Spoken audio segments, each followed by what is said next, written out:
You wanted the best. You've got the best podcast. The hottest podcast in the world. The Chris Voss Show, the preeminent podcast with guests so smart you may experience serious brain bleed.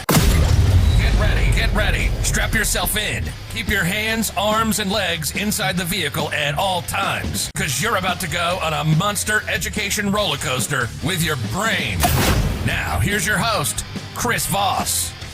Hi, folks. Chris Voss here from the ChrisVossShow.com, the ChrisVossShow.com. Hey, we're coming here with another great podcast. We certainly appreciate you guys tuning in. Oh, my gosh. We got one of the hottest new authors. She's coming off the presses on March 16th, 2021, and she's giving a pre-advance interview of her amazing new novel that she's got coming out. We're going to be reviewing her in a second. To see the video version for free, we don't even charge for it. You go to youtube.com/Chris Voss, hit the bell notification button. You get all the notifications. You feel like you're a part of something, like a giant family that will give you hugs and won't ever judge you. Go to youtube.com. Take advantage of that free unlimited time offer.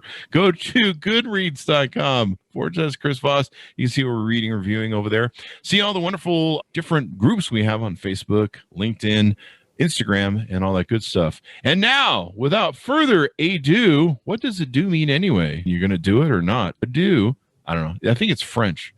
She is the author of the newest, hottest book that's coming out, Body of Stars, a novel. Laura Maylene Walter. She is on the show with us today. We're going to be interviewing her new book. You can pre-order this baby right off of Amazon or your local booksellers March 16th, 2021. You'll be able to access it, get it, and read it. Let me tell you a little bit about Laura, though. She is the author of this newest novel. Her writing has appeared in Poets and Writers, Kenyon Review, The Sun, Ninth Letters, The Master's Review, The Horse Girls Anthology, and many other publications. She has been a Tin House Scholar, a recipient of the Ohioan Library, not sure I said that, Ohioana Library Associations, Walter Rumsley Marvin Grant, and writer-in-residence at Yaddo. She's also been at Art Omni Writers. Laura is an editor-in-chief of Literary Cleveland's Gordon Square Review and works for Cleveland Public Library. Welcome to the show, Laura. How are you? Hi, I am fantastic, and I'm delighted to be here to speak with you. And we are wonderfully happy to have you with us to share your brilliant knowledge and your brilliant new book that you put out. Give us your plugs so people can find you on the interwebs, get to know you better, and order the book. Sure. My website is laurameylenewalter.com, and that will have lots of links to buy the book, but basically you could buy the book anywhere books are sold. I always encourage people to support their local independent bookstores. You could also consider throwing some support to Barnes & Noble, which named the book a most anticipated debut of 2021. And otherwise, I'm on Twitter at Laura Maylene and Instagram as well. So I always love to meet new people. And you've been writing for a long time. What motivated you to finally write a book? Give us some background on how long you've been writing and some of the different things that you've been doing that led up to this. Sure. I have been a writer most of my life. I have been writing stories since I was a child. This is not a very unique story. I realize a lot of writers have the same story where books and writing were always a draw for them. And that was the case for me. So throughout my childhood and adolescence, I was writing fairly seriously with the intent to hopefully one day become an author and specifically a published novelist. As I got a little bit older, I studied writing in college. After college, I started attending local writing workshops to try to find that community that is often lacking when you're out of an academic environment. And what I learned was I had to work very hard. So I had come up with a lot of young talent. I had a lot of sort of high school awards and people telling me I was very talented. So at one time I perhaps thought, oh, it will be easier for me because everyone tells me I'm talented. And what I learned, of course, as most writers know, is talent is really not the most important part. It comes down to sustained hard work and an ability to keep going and bear rejection, which I did many times, which we can get into. But I was writing a lot of stories. I write a lot of prose, both fiction and nonfiction. And I published a small press story collection years ago, but it was really publishing a novel that I was most interested in. And that is what I've been steadily working toward. And this actually wasn't the first novel I've written, which is also a common experience for writers. But this was the novel that it wouldn't let me go. And I knew I was going to put the work in and the time in to hopefully bring it into the world. And that's what's happening now. So I'm so excited. That's awesome. So was it just you just finally had to find that right subject or proponent that really fired you over the top to get the novel down? That is a great question. And I think it was a combination of factors. I think, first of all, a writing career is generally a slow build. It often takes people a long time, a lot of years of development, and that was the case for me. And I needed to grow as a writer. I needed to get better. I just had to learn my way around writing a novel. My background is in a lot of literary fiction. That is what I write. But I would try to write stories or novels that people might call them quiet, or which I love a good quiet novel. But what I was writing, I think, was quiet in the sense where it wasn't very interesting. And so I really, after trying a few things that failed and working at it over a long time, I started to really take stock and think, what do I get excited about when I read? And what would I want to write if I could write anything in the world? And when I came up with the idea for Body of Stars, which we can talk about, I think I knew right away that this was an idea unlike anything else I've had before.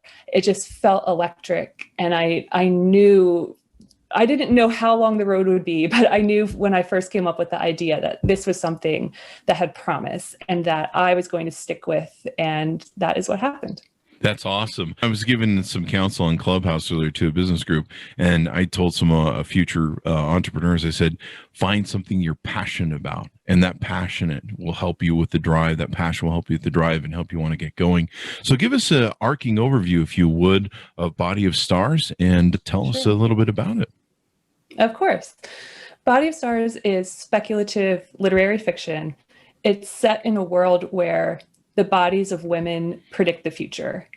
And specifically, it's the patterns of moles and birthmarks on the bodies of girls and women that spell out certain future events. So it's not every future event. Certain things are unclear, but a lot of large life events in their lives, in their families' lives, are accurately predicted. So it surrounds a brother-sister relationship. The sister, Celeste, who is the protagonist, she discovers a prediction on her body about her brother, Miles. And it's a prediction that could have devastating consequences for their family. And so she decides not to tell him. She does everything in her power to conceal it from him in order to protect him and to avoid fallout. And it turns out he is also keeping a secret from her as well at the same time. So without revealing too much, that's a good summary of some of the main tensions in the book. This is really interesting. I love the title. And the cover of the book is beautiful, Body of Stars. It evokes an imagination of what the book might be. So is she telling, I'm not sure, how much we can disclose because I don't want to give away the whole book, but is she not telling him in the hopes that it won't come true? Or... So that's a good question as well. In the world they live in, fate cannot be escaped. So as she knows, she can't necessarily change it. So she's not fighting to change it, but there's denial going on, an inability to face it, and also thinking maybe she can protect him in some ways just by not letting him know what's going to come. She's also young. Both she and her brother both make mistakes. They both betray each other in different ways, even though they really love each other. So there's a lot of things going on. And also another main reason she wants to conceal this prediction, as a woman in this world, she is so used to her body being examined for the future. And so it's her body and her predictions, but in some ways they belong to people other than her.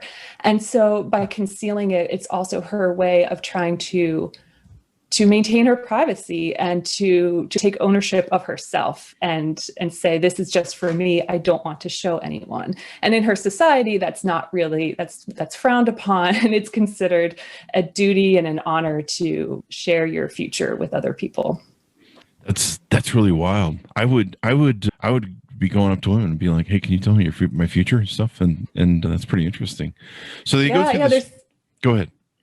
Oh, and that's why there's a lot of tension between men and women in the book, because only women have this ability, which means men, they want to be able to see, they want to know, because if it's a brother or a spouse or someone in your life, a woman's markings might reveal something about his future as well. So that adds to the complications. What does your body say about me? That's really interesting. What made you want to put that spin on it? What brought you to that sort of paradigm? I came up with the concept unexpectedly at a writing conference. I was just in a craft class. We were reading work by Amy Bender, who's this really wild writer, comes up with wild concepts. I really love her work. And we were asked to come up with a speculative premise of our own. And I didn't really expect much would come out of this. I usually don't have much luck in group writing exercise situations, but I think I looked down at my arm and I saw the moles on my arm, and the idea came to me. What if the pattern of these moles could actually spell out the future? And when I look back on it now, I think I was so compelled by this kind of idea, because predicting the future, psychics, things like that, I don't necessarily believe in that for myself, but I find it so fascinating. I find it really interesting. I'm compelled by people who do believe. I love hearing about the process. And because this interested me so much, writing it in a novel was a way for me to make it real. So I could actually bring it to life. I could create a world where it is possible to foretell the future and to know what would come. So that was just a really compelling point for me. I think it's brilliant because there's so many different places you can take it. I remember when I was growing up, as kids would be like, your lines in your hand can tell you where it is. My brother had a lot of freckles, and now you've made it so I'm never going to look at my little freckles the same way. I'm going to be like, what does that mean right there? And I think it's brilliant because there's so many different ways you could write about it in the book, so many different ways you could take it. And does a large part of the book cover the brother and sister, or are there other characters or people that play in as the story goes along? Sure. There are a few lines of tension in the book. The brother and the sister relationship is at the heart of it. But the protagonist, Celeste, goes through some really trying experiences. Her friends do, other women in the book do. I knew early on when I started writing this book that if only women could have this ability, and if there's tension with men, I realized that some dark things might happen. If this is a regressive society that has strict views on gender and gender identity and sexuality, all that stuff, and if their bodies are used as a means to foretell the future, I knew that some bad things could happen. And so the book does critique rape culture and toxic masculinity. Women sometimes they become irresistible when it would be similar to puberty in our world. At one time, they mature and markings change to give them a more comprehensive look at their adult futures. So when that transformation happens, they're considered irresistible. So there's threats from men in the book. And this was not something I originally wanted to write. I generally wasn't interested in writing about anything that could involve assault. I'm always wary of how women are portrayed, if they're portrayed as victims. I didn't want to exploit anything. But at the same time, I was seeing so many parallels between my imagined world and our real world, and how women have or don't have control over their own bodies. And so all of that kind of got mixed in. So it is a brother-sister story, but it's also a story about a young woman trying to test out how much control she has over her body and, on a broader scale, her entire future. I can imagine that it's already, women are attractive enough and we're drawn to them as men or whomever, significant others. But I can imagine if somebody could also tell me my future, they almost become more of a product, or seen as a product than as a human being, because you're going to them and and seeing them objectively, or is it objective, or you're seeing them from that point of view, is instead of a human being, you're seeing them as like a crystal ball sort of thing. Exactly. And so that's a problem that a lot of the characters in the book are running up against. And then you add on the element of, this is not a society that thinks transgender people exist, or that gay relationships are tolerated, but it's not equal rights. And this is something my protagonist starts to learn about as she changes, as she goes through some difficult things. Her eyes are opened a bit, and she can see the world in a different light. And it's really, writing her was so fascinating because, especially in the beginning, this is the world she knows. So she doesn't know it's wrong that gender is viewed this way. This is just what she has grown up with and what she has come to expect. So it's just like in our world, changing or expanding your viewpoint, it can take a lot of work, and it can be a shock sometimes.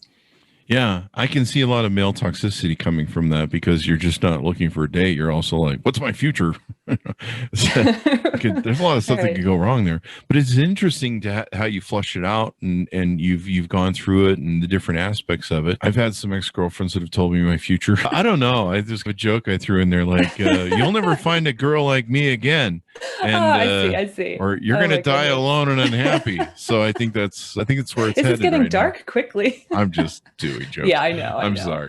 But no, I can see how women would become more objectified at that point and treated as property, because you're like a crystal ball on top of everything else. And it's interesting on these journeys. In the characters that you used in the book, did you pull from anything in your life experience or from other people around you as that you maybe shaped the characters on?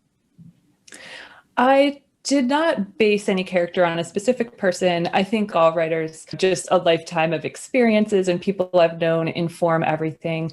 Now, I do have two older brothers, so I am the youngest and the youngest sister, which is Celeste is younger than her brother. And I definitely did not base her brother Miles on either of my brothers. I think growing up with brothers and those experiences, good and bad, I think all informed the character and probably made it a little easier for me to write what I hope is a complex brother-sister relationship. That'll do it. Brothers and sisters, man. It's just any siblings, really. Like me and my brother, we used to fight like cats and dogs, and always. I don't think we've gotten any better actually in our old age. I always wanted a sister so badly, but yeah, not in the cards. Yeah. If you had one, you could do that in the second book or something. I don't know. I can do it anyway. I'll make it up. That's what the fun of fiction is. Yep. It's the beautiful part. So as you go through this book, are there any characters that you would want to take into a second novel for this book? Or is this, as far as you can see now in the future, a one-off novel? I definitely wrote it as a standalone novel. So I have no plans to write a sequel or to carry on in the world, but I was thinking there's one character, her name is Julia, and she's an interpreter.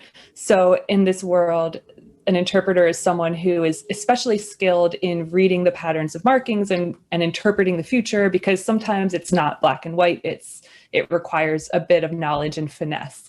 And she's just really fascinating to me. In my mind, I have she's not the main character, but she has some important roles. But in my mind, I can envision her entire backstory and what her life was like to get her to this point. And so she's really interesting to me. That would be the character I think of. But right now I have no plans to dig into that yet. Yeah. Would you say she was your favorite character in the book, or who would you say was your favorite that really drove you?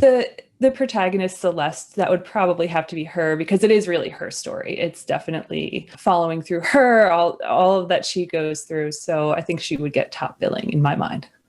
It sounds like a book that will identify with the female audience quite a bit through their experiences with just everything that goes on in our world, unfortunately, male toxicity and things of that nature. Do you think it's a book that will appeal to a lot of men and those who like reading these books? I would hope so. I think anyone who enjoys speculative fiction and a really imaginative world would enjoy it. But I do think that brings up a great point that I do expect mostly women to probably read this book, because that is our culture. I think men generally have been found to read fewer women. than in general. Of course, a lot of men read a lot of women, but in overall, and because my book does deal with female autonomy and rape culture and things like that, I could see some men thinking it's not for them. Well, and of course, I think it's definitely for them, and they should read it, just because I do think this world is a mirror of our current world. And so it might be useful or just entertaining for all people to read, no matter their gender. Most definitely. Stuff you can learn, and of course, great writing. I love the premise of the book. It's most novels are written in our current world. And so having this sort of different feel of going outside of it. Do you ever see this book maybe becoming a movie by chance? Hey, that would be great if there's a Hollywood producer listening. But I know some writers really love to just daydream, like which actor will play which character, and they really picture, or they are already writing a script or anything like that. And I have to say, I'm not like that. Of course, I'd love that if that ever happened, but I also know that's usually a challenging road, and a lot of things that are optioned aren't made. And so I'm just focused on my writing. I honestly, if good things happen down the road, that'd be great, but I just want to write. That was going to be my next question. Who do you see playing your characters in the book? Some people do write that way, and it's kind of funny. And they're like, I have this character and that character and stuff. But hopefully, I think it would be a great book. I love stories like this that are based in reality, but not based in reality, and have a interesting spin. There's just so much. I'm just imagining the book right now. There's so much you could do with so many people's fortunes and different it's very things. visual. Mm-hmm. Yeah. And does it, one question I have actually, does it change? You said that the markings can change after they pass puberty. Do they constantly change, or do they stay static after that? They only change once. Baby girls are born with one set of markings that are sort of their childhood markings. They do predict some long-term future events, but they're a little less detailed. And during this puberty process is when it's like magic. A girl wakes up and she has a new set of markings. So this is a big deal in her life, as you can imagine. And that once she wakes up changed, that is it. They will never change again. And so that is, not only are you dealing with puberty and growing up in the world, in this world especially, but you're also going to have your whole future revealed. So it's a lot, as you can imagine, a lot of pressure, a lot of just anxiety. And there's no way they don't change it all, right? There's no way where you can change the future by doing something different or anything. You're just... No, they can't change their markings. They can't change their future. And that is one of the driving questions of the book. So free will does exist in the society, but there's this question of, even if what is fated in our skin is going to happen, can we make any difference in that respect? And so that is actually a central question the narrator is really curious about and trying to determine. But otherwise, they can't change their markings. So some characters get creative. Some people in this world, they might try to tattoo over their markings, or they might try to scar them out of existence. Or if someone is transgender, even though this world wouldn't know to call it that, they might try to tattoo on markings or remove them and things like that. And it's generally viewed in the society as a cosmetic move that doesn't actually change anything. It's like me. I don't know. I don't have a joke for this, but it's kind of like me getting a chin lift.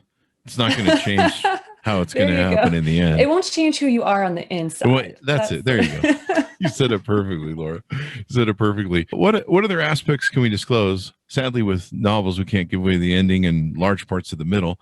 What other aspects maybe haven't I fleshed out or asked about that you think readers would really think is important? Well, I do think, because this is a complicated whole world I created, which took me a long time, and it took me a lot of thought, a lot of revision, a lot of just understanding what that would do to you as a person or as a society if you could predict the future. So it was very complicated. But what the book offers is, in addition to the main text of the book, there are excerpts featured throughout. So there are some images, there are some diagrams of women and where their markings are located. There are some smaller diagrams of specific marking patterns that show how this future is predicted. So there are things like that throughout the book. There's also excerpts from the fictional guidebook. It's like a Bible of how to read the markings. So are these extra pieces that are included between chapters to hopefully bring the world to life and to show just how the society is structured. I think the guidebook excerpts really show it has a timeless, I think of it as like a biblical timeless tone. And it shows how the men who wrote it, because there's definitely men in control here, that they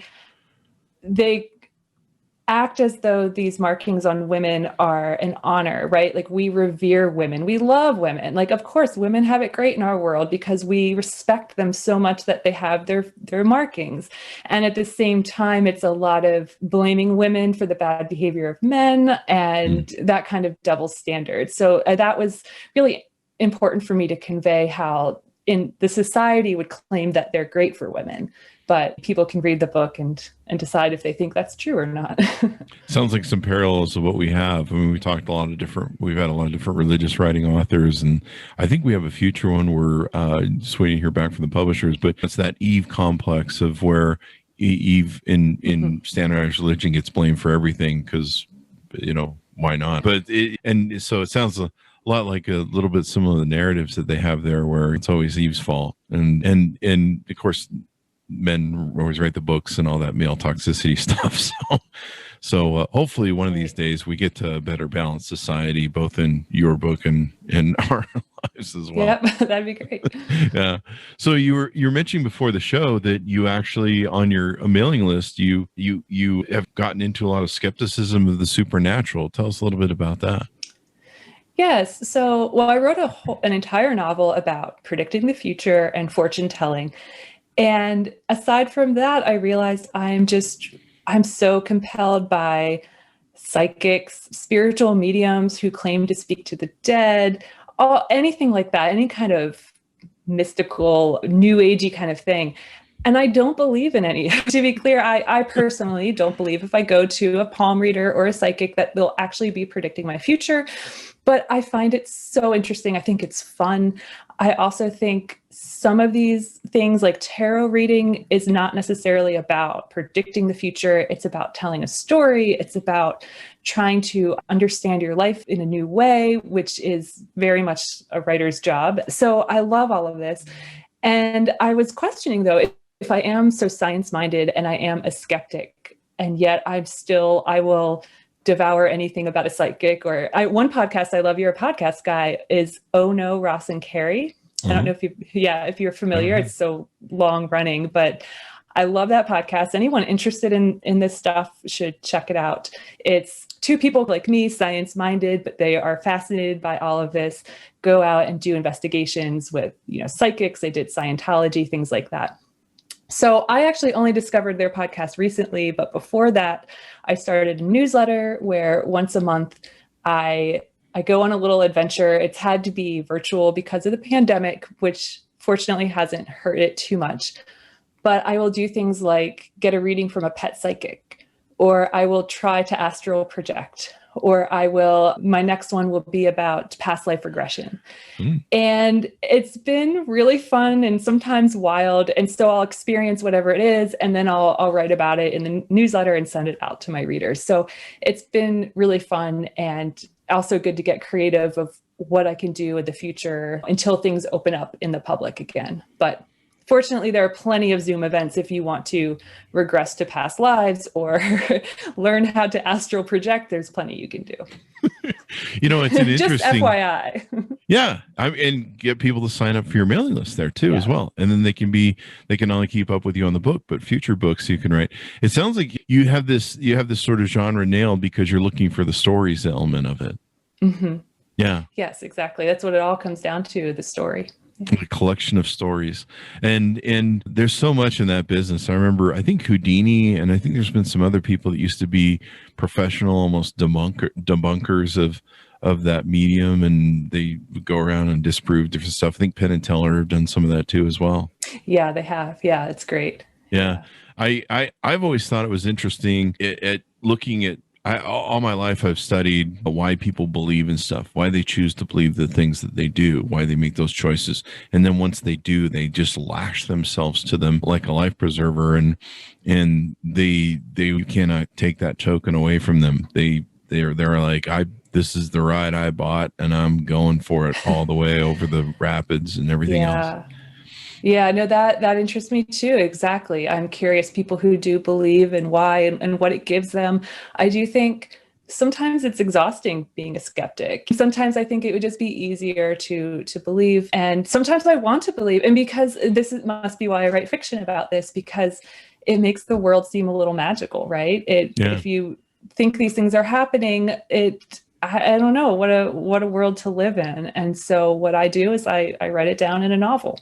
Yeah. Although I should also clarify, people have asked me before if the ability to foretell the future in your skin, if that were real, would I want to know my own future? And I would say no. I think it would be a nightmare. So I would not personally myself want to be able to know future events. Yeah. That's a great question. I should ask you. I was thinking about asking you, is there anything on you that tells you my future? I just want to make sure that as long as you're here. I cannot predict the future. Yeah. I have thought about it's hard for me to turn off the side of my brain always thinking what if or how would I do this. Yeah. I visited, I don't know if you're familiar with Lilydale. It's a spiritualist community in Western New York. Oh, wow. Where I had a reading from a spiritual medium who they claim to speak to the dead. And it was just a silly thing. When I was waiting for the appointment, the medium had all these marketing materials set up. And I was reading through them and they were pretty well written, but of course I was analyzing that. And I started thinking, how would I write my marketing materials as a medium to convince people to come and pay me to do it? And then I realized what I was doing. I would never do that. I would never take someone's money for that. But it was funny to think, I bet I could be good at it. I bet if I tried, I could do a good job. Are you looking for a second business? No, I'm just kidding. I grew up in a hardcore religion, and then of course I went out of it and started looking at the other way, tarot, astral projection, and different things. And then I realized I was just trying to do the opposite of whatever it was. And of course now I'm an atheist and stuff. And it's interesting to me the journey people have in trying to find their reason for life, why they're here, the things that keep them up at night, as to meaning. And everyone's always searching for that meaning. They find it in different things like tarot cards or the crystal ball, and all that good stuff. And it's interesting to me how far people go and what they'll subscribe to. The chaos of the universe isn't fun, living in a survivalist sort of thing where you're like, tornadoes, earthquakes, what are you doing? It's not the most funnest thing. And certainly it is appealing to, like you say, go to maybe a magical place, whether it's some nice cloudy real estate in the sky or going to some sort of thing. I remember when I first lost my dog for the first time. I hadn't had a death around me for about 27 years from anyone who was close to me. And I remember when I first lost my dog, I really struggled with the Rainbow Bridge, that everyone was like, your dog's gone to the Rainbow Bridge. I'm like, I don't really believe in that stuff, but I really wanted to. There was a part of me that was like, I would really just like to hold on to that little life preserver. And I'm like, you can't. Once you go down this wormhole, there's no bottom. But it was hard because there was a part of me that wanted that. But what helped was I discovered that I can keep my dog in my heart, and in there it stays forever. So that's where my dogs usually stay. Oh, that's really sweet. Yeah. So I love the brilliance of what you've done. I love the creativity. I think it's really amazing and interesting because you've got a magical aspect that you put in your book. And of course, it's something that no one's ever really thought of before. Oh, I appreciate hearing that. I hope so. I hope I won't discover a novel about the exact same topic published 20 years ago that everyone forgot about. So we'll see. But yeah, I do think that's, for me, has really become the joy of writing, is just trying to get creative. And of course, as a writer, you would love to be able to come up with a concept and write it, not just the concept that no one has thought of, but hopefully write it in a way that is uniquely you and that is powerful just through the writing. The beauty of it is we've all had that wonderment. As a kid, like I said, we used to look at all of our little things. We used to draw little lines between them and connect the dots. You're like, maybe it's a drawing of something. You used to look at your palms and play games like, this means that. So we've all kind of been there. So you've really tapped into a vein of what we've all kind of wondered, especially as young people and stuff. So really awesome that way. Laura, it's been wonderful to spend some time with you. Give us your plugs as we go out. Sure. Follow me on social media at Laura Maylene, my website, lauramaleneWalter.com. And please, I hope if my book sounds interesting, pre-order it from an indie bookstore or any bookstore. If you can't buy it, I love libraries, so you could check it out from the library. Thanks. There you go. And did I read your bio? You're still a librarian right now? Are you working with the library? What are you doing with them? Yes, I work for Cleveland Public Library, so I'm not a librarian, but I work there, and I work as a writer and editor. So there you go. I wish I were a librarian. I value librarians very much. Yeah, books are amazing things. They're the most might be one of the most undervalued things in our society. We need to read more books, all of us, including me. But that's why I have great authors. And everyone can start with mine. Maybe. There you go. Make the decision. Going to read more books. So there you go. And I wrote one just for you. And watch her for more. Do you have anything in the can that you're working on right now, or are you going to promote this one out and then see what comes next? Yeah, right now I'm mostly focused on Body of Stars. I'm writing a lot. I'm doing a lot, but right now Body of Stars is primarily taking up my headspace, and so I'm really proud of it, and I'm really excited, and hopefully readers will like it. There you go. Congratulations. Thanks for spending time with us today, Laura. We certainly appreciate it. Thank you so much. Thank you. And to my audience, be sure to check out Body of Stars, a novel. It comes out March 16th, 2021. You definitely want to pre-order this book. That way you can be the first one on your block in your book group clubs. You can be like, I read it first. So you definitely want to get a hold of it. You can check out Laura Maylene Walter. You can, I would get on that mailing list so you can find out what she's doing with all the psychics and stuff. And that sounds like a lot of fun as well. To my audience, to see the video version of this, go to youtube.com/Chris Voss. You go to goodreads.com/Chris Voss. Go to all the groups we have on Facebook, Instagram, and LinkedIn. Wear your mask, stay safe, be nice to each other, and we'll see you guys next time.